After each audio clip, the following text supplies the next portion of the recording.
Hello everyone, welcome to master journey mom YouTube channel. So आज का जो video है वो है लड़का या फिर लड़की का जन्म जो है वो ड्यू डेट से पहले होता है कि बाद में होता है, ऐसे हम अंदाजा लगा सकते हैं जेंडर का। ठीक है, तो वीडियो को स्टार्ट करने से पहले चैनल को सब्सक्राइब कीजिए, वीडियोस को लाइक करिए और शेयर करिए। कोई डाउट हो तो कमेंट सेक्शन में आप मुझे पूछ सकते हैं। तो चलिए स्टार्ट करते हैं कि हम ड्यू डेट से पहले अगर होता है तो लड़का होता है कि लड़की होती है, ये जानने की कोशिश करते हैं हम। तो लेट्स स्टार्ट। तो देखो, सबसे पहले तो देखो, प्रेगनेंसी जो होती है ना वो 40 वीक्स का होता है टाइम पीरियड। ठीक है, 9 मंथ्स जिसे हम कहते हैं। अब आपको कैसे पता चलता है कि आपकी डिलीवरी डेट क्या है?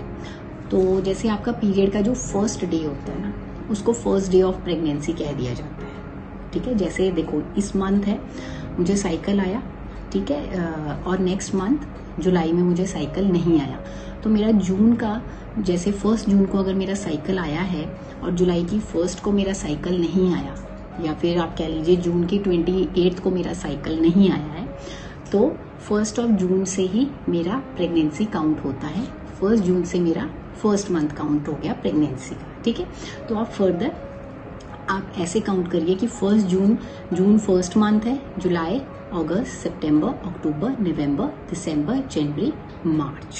ठीक है, तो मार्च में मेरा 9 मंथ्स कंप्लीट होंगे, 40 वीक्स कंप्लीट होंगे। ठीक है, तो आप अपने 20 डेज को ऐसे फर्दर काउंट कर करके कैलकुलेट कर सकते हैं कि 9th मंथ में आपकी कौन सी डेट को कंप्लीट हो रहे हैं 9 मंथ्स। ठीक है, जैसे 28 डेज का साइकिल आप काउंट करते जाइए, तो 9th मंथ की जो डेट आएगी वो आपकी डिलीवरी डेट आ जाएगी, ड्यू डेट आ जाएगी जिसे हम कहते हैं। अब देखो यार, कुछ बेबीज जो होते हैं वो होते हैं 37 वीक में, 38 वीक्स में, 39 वीक्स में। मतलब डॉक्टर्स कहते हैं कि जब 9th मंथ स्टार्ट हो जाता है ना, तो कोई टेंशन नहीं रहती कि बेबी जब मर्जी हो जाए, कोई इश्यू नहीं रहता। ठीक है, तो 40 वीक्स से पहले, 37 से 40 वीक्स के बीच बीच में बेबी कभी भी हो सकता है। हाँ, कई बार क्या होता है कि 40 वीक्स के बाद भी बेबी होते हैं। ठीक है, जब भी आप देखिएगा अल्ट्रासाउंड करवाने जाते हैं तो आपको वहाँ पे डेट दी जाती है, डिलीवरी डेट, वो हर बार चेंज होती है। अगर आप देखेंगे कुछ लोगों की रिपोर्ट्स में वो चेंज होती रहती है अल्ट्रासाउंड्स जब करवाते हैं। वो क्यों होती है? क्योंकि उसमें बहुत डिफरेंट चीज़ें देखी जाती हैं। जैसे देखो, कईयों को ये क्लैरिटी नहीं होती कि उनका मेंस्ट्रुअल साइकिल का कौन सी डेट को आया था, कईयों को याद नहीं रहता।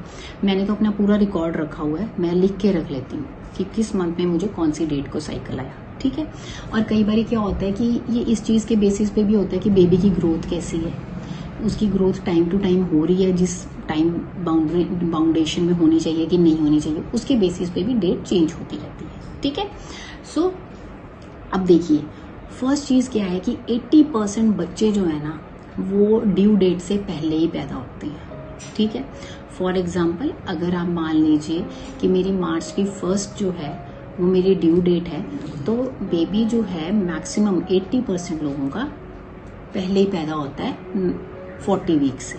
ठीक है, और ये नॉर्मल चीज़ है, इसमें कुछ गलत नहीं है, कोई एबनॉर्मल नहीं है, कोई डरने की, घबराने की बात नहीं है, टेंशन लेने की बात नहीं, दैट इज परफेक्टली फाइन। ठीक है, सेकेंड पॉइंट, 2-3 हफ्ते 40 वीक से 2 से 3 हफ्ते पहले भी बेबी हो जाते हैं, ये भी ठीक है। ठीक है, इसमें भी कुछ डरने वाली बात नहीं है। कहीं सोचेंगी 37th वीक में हो रहा है, दैट इज फाइन, कोई इश्यू नहीं है। ठीक है, अनलेस एंड अनटिल आपको कोई मेडिकल कंडीशंस हैं प्रेगनेंसी में, ठीक है, उनको छोड़ के मैं कह रही हूँ। देन कम्स कि हाँ, 5% बच्चे ऐसे होते हैं कि वो एग्जैक्टली अपनी उसी डेट पे पैदा होते हैं जो दी गई होती है डिलीवरी डेट। ठीक है, उसके बाद 10% ऐसे बच्चे होते हैं कि जैसे किसी को आप कह लीजिए वो ड्यू डेट के बाद पैदा होते हैं, जैसे किसी को पेन ही नहीं हो रहा 9th मंथ में, बिल्कुल भी पेन ही नहीं आया। ठीक है, कोई कॉम्प्लिकेशंस नहीं आ रही हैं, कोई वाटर लीकेज का इश्यू नहीं आ रहा है। ठीक है, सब उनका स्मूथ चल रहा है 9th मंथ में भी। तो क्या होता है कि उनकी जो डिलीवरी है वो 9th मंथ के बाद होती है, 40 वीक्स के बाद होती है, वो भी ठीक होता है, उसमें कोई इश्यू नहीं होता। ठीक है, हाँ, ये होता है कि उस पॉइंट के बाद डॉक्टर भी डिले नहीं करते हैं।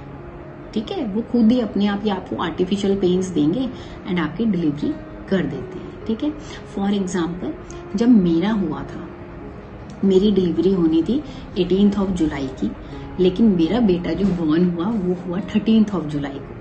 ठीक है, अब वो क्यों हो गया मैं आपको बताती हूँ कि मुझे क्या हुआ था। जैसे मैं नहाने गई तो मैंने देखा तो मुझे ना बहुत थिक, एकदम जिसे आप कह सकते हैं कि मतलब थिक दही की तरह, दही कह लीजिए या फिर हल्का सा उसको आप हल्का सा ना मतलब आप हल्का सा डस्की कलर का कह लीजिए, डस्की सा मतलब थोड़ा हल्का सा ब्लैकिश मिल्की कह लीजिए, मिल्की कलर का मुझे एकदम मोटा सा डिस्चार्ज हुआ नहाते टाइम और मैं घबरा गई। ठीक है, तो फिर मुझे सबसे पहले तो मेरे को ये टेंशन होती थी कि बेबी की मूवमेंट होनी चाहिए।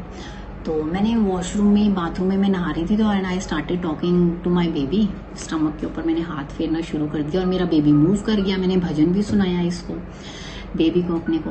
लेकिन उसके मैंने आधा घंटा फिर वेट किया। मैंने अपने हस्बैंड को और अपने मम्मा को बताया कि मुझे ऐसा ऐसा एक प्रॉब्लम हो रही है, इश्यू हो रहा है। तो मेरी सासू माँ ने कहा कोई बात नहीं, टेंशन नहीं लेनी, कुछ नहीं होता, वेट करेंगे अभी हम आधा घंटा। ठीक है, फिर उसके बाद क्या हुआ कि आप कह लीजिए रफली अराउंड 1.5 आवर, 1.5 घंटे के बाद मुझे फिर से डिस्चार्ज हो गया एकदम थिक। वो डिस्चार्ज मुझे पूरी प्रेगनेंसी में नहीं था। ठीक है, जब वो डिस्चार्ज हुआ ना, मैंने फिर से अपने घर में बताया कि मुझे ऐसे ऐसे हो रहा है। तो फिर मेरी मदर इन लॉ ने कहा कि ऐसा करो, आप फोन ही कर लो अपने उधर। ठीक है, तो मैंने उधर फोन किया अपने गायनेक के उधर। तो उन्होंने मुझे कहा कि आप ऐसा करो, आप आके दिखाई जाओ, चेक ही करवा जाओ। जब मैं वहां गई, उन्होंने मूवमेंट्स देखी बेबी की, सब कुछ देखा तो सब ठीक था। बट उनको थोड़ा सा मुझे लग रहा था कि उस टाइम पे शायद उनको ये लगा कि उन्होंने मुझे पूछा कि आपको पेन हो रही है कहीं पे। तो मैंने उनको बोला मुझे ना बैक पे पेन हो रही है, हल्की हल्की, इतनी ज़्यादा नहीं है, हल्की सी हो रही है, इतनी एक्सेस में नहीं है। तो मेरी गायनेक ने फिर मेरा इंटरनल चेकअप उसी टाइम वेजाइना के थ्रू कर लिया था और उनको पता नहीं क्या फील हुआ फिर कि उन्होंने मुझे उस टाइम पे फिर एडमिट कर लिया था। ठीक है, अब मेरे कहने का मतलब यहाँ पे ये है कि कोई भी ऐसा साइंटिफिक रीज़न नहीं है जिससे आप ये कह सकते हैं कि लड़के हमेशा पहले ही पैदा होते हैं या फिर बॉय जो है वो बाद में होते हैं या फिर लड़कियां पहले ड्यू डेट से हो जाती हैं या फिर लड़कियां बाद में ड्यू डेट के पैदा होती हैं। नहीं, क्योंकि मेरी डिलीवरी अगर 5 दिन पहले हो गई, नॉर्मल डिलीवरी हुई थी मेरी 5 दिन पहले, तो आप खुद सोचो कि कुछ ऐसे केसेस भी होंगे, आपके नोन में भी होंगे, मेरे नोन में भी है, जहाँ पे गर्ल्स हुई, बेटियां हुई और वो टाइम से पहले हुई और बेटे भी हुए वो टाइम के बाद हुए। ठीक है, लोग अपनी अपनी जजमेंट्स करते हैं, अपना अपना अंदाजा लगाते हैं, पर ये आपके और मेरे या फिर किसी और के हाथ में नहीं है। ये सिर्फ ऊपर वाला ही जानता है कि कब किसने इस दुनिया में किस समय पर आना है। हम साइंटिफिकली इस चीज को जज नहीं कर सकते हैं। ठीक है, सो आई होप इस वीडियो से शायद आपको थोड़ा हेल्प मिला हो, क्योंकि मैं आपको एक और चीज़ बताती हूँ कि मेरी मदर इन लॉ ने तो ये बोला था, सासू माँ ने, कि देखना पूरे ना टाइम पे ही होगा, क्योंकि मुझे ना ऐसा कोई पेन ही नहीं हो रहा था, मुझे कुछ फील ही नहीं हो रहा था उस एंड मोमेंट्स पे जो लास्ट का वीक आ गया था। तो मैंने कहा चलो जब होगा मम्मा देखा जाएगा। तो देखो कहाँ एकदम 18th को मेरी सासू माँ ने कहा था 18 को होगा, लेकिन 13th को मेरा बेटा हो गया था। एंड मैं आपको एक और चीज़ बताती हूँ कि मेरे जब हस्बैंड ने होना था तो मेरी सासू माँ कहते हैं कि जब मेरे हस्बैंड हुए थे तो उनको एग्जैक्ट डेट मिली थी जो उसी दिन ही मेरे हस्बैंड पैदा हुए थे। तो शायद वो यहाँ से भी लिंक कर रहे थे। ठीक है, तो लेकिन मेरा बेटा हो गया पहले।